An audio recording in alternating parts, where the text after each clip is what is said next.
Assalamualaikum warahmatullahi wabarakatuh. Selamat pagi semuanya. Perkenalkan, nama saya Lalu Yusril Dami dengan NIM C1M02310054.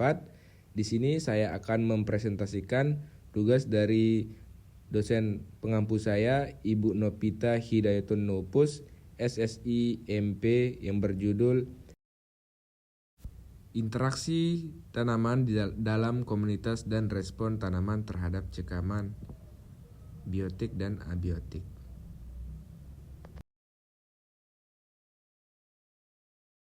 Selanjutnya, pengertian interaksi tanaman di dalam komunitas. Interaksi tanaman dalam komunitas menggambarkan hubungan antara tanaman dengan tanaman lain atau organisme yang hidup bersama dalam suatu habitat. Interaksi ini terjadi karena tanaman berbagai sumber daya yang sama seperti cahaya, nutrisi, air, dan ruang tumbuh. Hubungan tersebut dapat menciptakan keseimbangan yang menentukan siapa yang bertahan dan siapa yang tersinggir dari komunitas tanaman. Dapat mempengaruhi dan dipengaruhi oleh lingkungan, sehingga interaksi komunitas sangat penting untuk keberlangsungan hidup dan stabilitas ekosistem. Pada bagian ini saya ingin menjelaskan bahwa tanaman sebenarnya tidak pernah hidup sendiri. Mereka saling berhubungan dalam komunitas dan saling mempengaruhi pertumbuhan satu sama lain. Relasi ini penting untuk menjaga keseimbangan ekosistem dan keberlanjutan produktivitas tanaman di alam maupun di lahan pertanian. Baik, selanjutnya jenis interaksi tanaman dalam komunitas. Interaksi tanaman dapat bersifat menguntungkan, merugikan, atau tidak memberikan dampak sama sekali. Tanaman ada yang bekerja sama dengan organisme tertentu untuk memperoleh nutrisi agar tumbuh lebih baik. Namun, ada juga tanaman yang justru saling menghambat sehingga salah satu spesies lebih mendominasi area tersebut. Pada bagian ini saya akan menjelaskan bahwa interaksi tanaman bisa positif maupun negatif. Ada tanaman yang saling membantu pertumbuhan, tetapi ada juga yang membuat pertumbuhan tanaman lain melemah.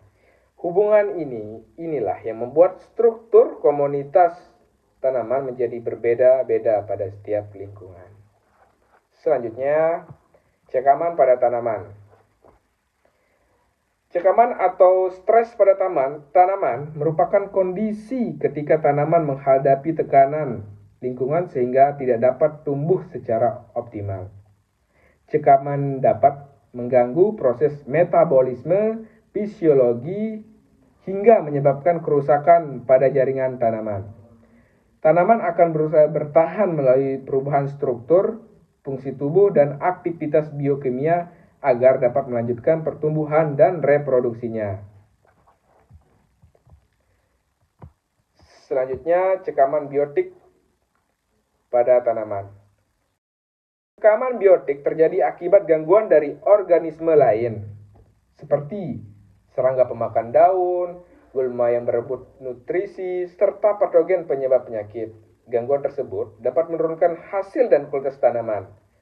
Tanaman akan merespon dengan memperkuat pertahanan seperti membentuk lapisan pelindung, menghasilkan senyawa yang bersifat racun bagi musuhnya, atau memicu mekanisme pertahanan seluler untuk membatasi kerusakan yang lebih luas.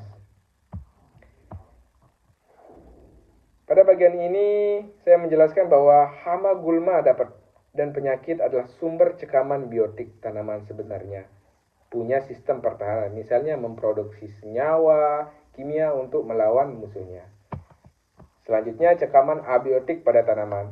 Cekaman abiotik disebabkan oleh kondisi fisik dan kimia lingkungan seperti suhu tinggi, salinitas kekeringan banjir, radiasi berlebih, dan penyemaran tanah. Faktor-faktor ini dapat menghambat fotosintesis, mengganggu keseimbangan air, serta menyebabkan kerusakan sel akibat reaksi oksidatif. Tanaman merespon dengan mengatur pembukaan stomata, menumbuhkan akar lebih dalam, dan meningkatkan produksi zat pelindung agar dapat tetap bertahan dalam kondisi buruk tersebut. Selanjutnya, adaptasi tanaman terhadap cekaman. Cekaman abiotik muncul akibat perubahan kondisi lingkungan yang bersifat fisik atau kimia seperti kekurangan air, suhu yang terlalu tinggi atau rendah, salinitas tinggi, radiasi berlebih, dan kondisi hara yang tidak seimbang di dalam tanah. Gangguan tersebut dapat menurunkan efisiensi fotosintesis, mempengaruhi tekanan osmotik dalam sel, dan menyebabkan kerusakan jaringan akibat akumulasi radikal bebas. Tanaman akan menjalankan berbagai strategi adaptif seperti mengurangi transpirasi, meningkatkan jumlah pigmen pelindung, serta memproduksi komponen penyeimbang osmotik untuk menjaga kestabilan sel dan mempertahankan aktivitas fisiologi yang penting bagi kelangsungan hidup. Selanjutnya, kesimpulan. Interaksi tanaman dalam komunitas merupakan bagian penting dalam sistem pertanian dan ekosistem alami, karena setiap jenis interaksi akan menentukan keseimbangan pertumbuhan dan keberlanjutan komunitas tersebut. Selain harus berinteraksi dengan tanaman dan organisme lain, tanaman juga harus menghadapi berbagai bentuk cekaman biotik dan abiotik yang dapat mempengaruhi kesehatan serta produksinya. Tanaman memiliki berbagai strategi biologis untuk merespon tekanan lingkungan tersebut guna mempertahankan kelangsungan hidup. Dengan memahami mekanisme interaksi dan merespon tanaman terhadap cekaman, manusia dapat mengembangkan teknologi dan pendekatan budidaya yang lebih tepat untuk meningkatkan produktivitas pertanian secara keberlangsungan. Sekian, terima kasih. Wassalamualaikum warahmatullahi wabarakatuh.